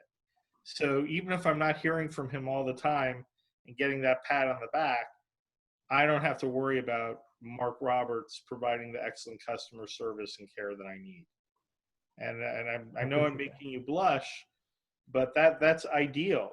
The people that I trust and that I do business with and that are my friends, I know they always have my back, and I have my customers' back too. It's not about me, it's about them. And then when you do that, then they feel you're part of the team, and it's about you. They respect the boundaries for you as well and understand, hey, I'm not going to yell at this guy. We may have got derailed in a project. Let's get back on track. I have confidence that Mark Roberts is going to do it. Robert, Thank you. what are your thoughts on customer service thus far? Well, mine's customer service from beginning to end. I'm dealing with a delicate situation right from the beginning, and I have got to be positive from the beginning, because a lot of times they're at their wit's end. They don't know where to go. They don't know what's going to be at the outcome. And I try to paint a rosy picture and bring them through that story until they can see it for themselves. And then it's holding their hand all the way through the process. And it could be years, because it takes time to get them out of debt. But it's customer service all the way through. And if you're not willing to do it, it's not the job for you. Right. If you're invested in your client's success, you're a team, right? So I'll get emails from people and transactions I'm involved with. And I love the ones where they start off, it says, hello team. And they put as many people involved in the transaction as possible. So we're all on the same page and we know what's going on. And I recognize, we're not in an adversarial relationship with anyone that's in this email, because we all want to accomplish the same thing. I think that's fantastic. I'm going to reach out to you, Jeff, and give you an opportunity to talk about customer service. I've had a few conversations with you. I know it's important to you. Sure. Thanks. So I've spent more than a decade, well, probably about 15 years, selling to very large consumer product companies, large brands we all know and love, into the C-suite. So when you talk about expectation setting, it's critical when you're dealing with the C-suite of a billion-dollar brand that you don't drop the ball. But ultimately, sometimes we drop the ball. And I think how do we stay enthusiastic, which was the original question, is I'll go back to something that another panelist already said. I mean, it's our job to be enthusiastic, right? I'm on the sales side of things, always been on the sales and marketing side. It's my job to be enthusiastic and to be, more importantly, to be authentic and intentional about the relationship. So I'll share a quick story. We dropped the ball with a huge brand in New York in the consumer electronics industry. And I flew the head of customer success, myself, and a VP all up to New York, sat down with that customer for 2 hours, only to resolve the issue that was in front of us, not necessarily trying to fight for more business or any of the work that we would typically do in sales. But it was showing that customer that we were extremely intentional about the relationship, owning the mistake, and then moving on from it. So I think ultimately it's our job to be not just enthusiastic, but be intentional about keeping that relationship whole where you can. And as other panelists said, sometimes you can't. And then you thank your customer for dealing with the issue, even if they're going to leave, and just live to fight another day, because sometimes they come back.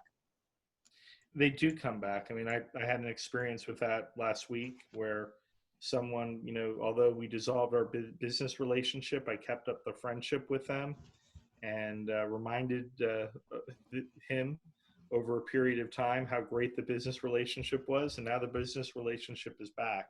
So don't burn bridges, I guess is what you're saying, Jeff, and leave the door open so that you can revisit your relationships. Absolutely. And the businesses that I was in, it was very interesting because people move from business to business all the time.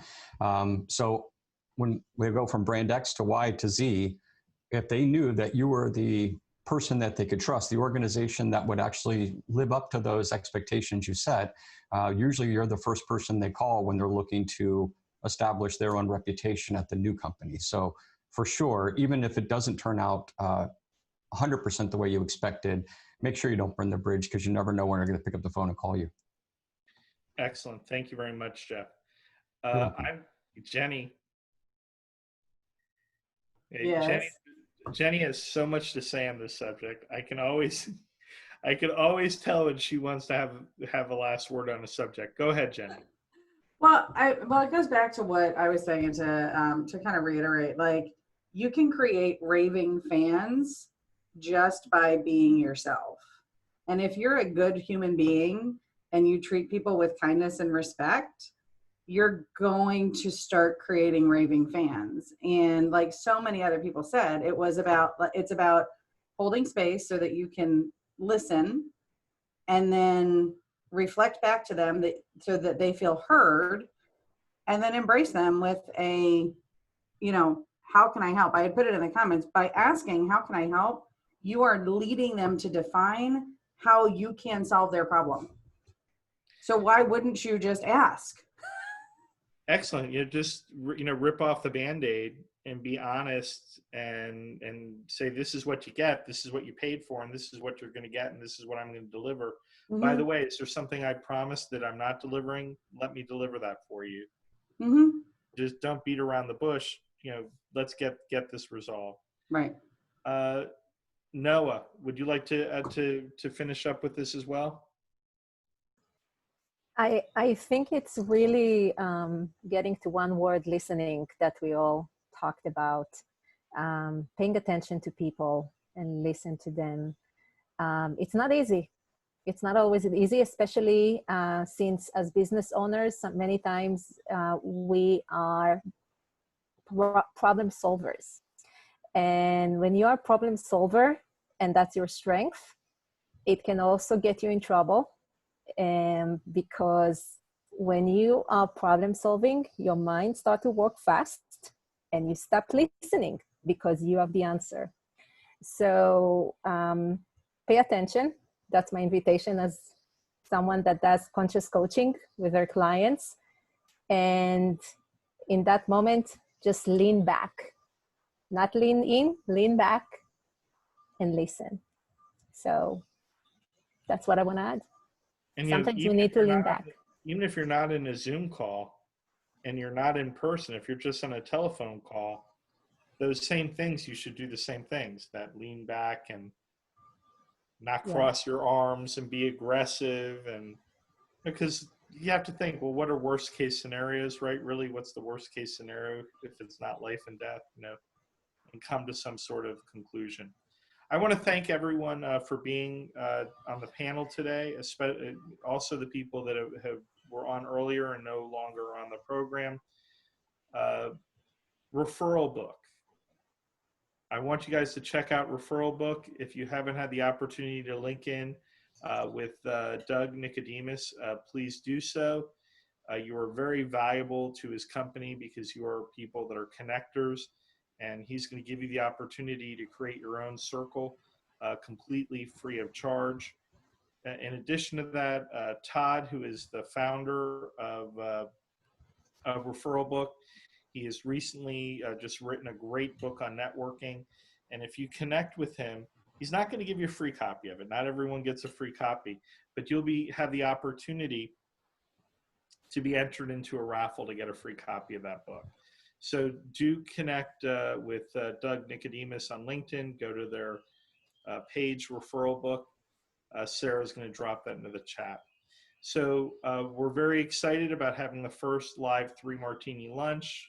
As I said, if you want to know more information about that, we're talking about the physical event, not the virtual 3 Martini lunch that you're participating in now. One where we will actually have lunch.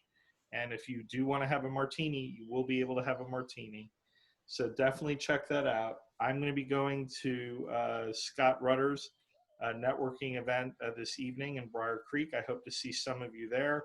If you if they forget to bring a mask, will they have a mask there available for them?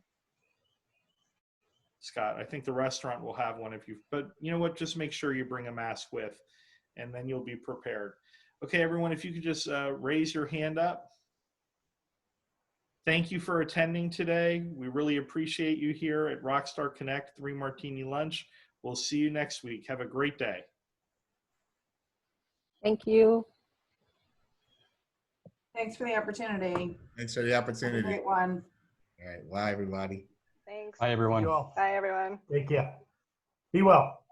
Thank you.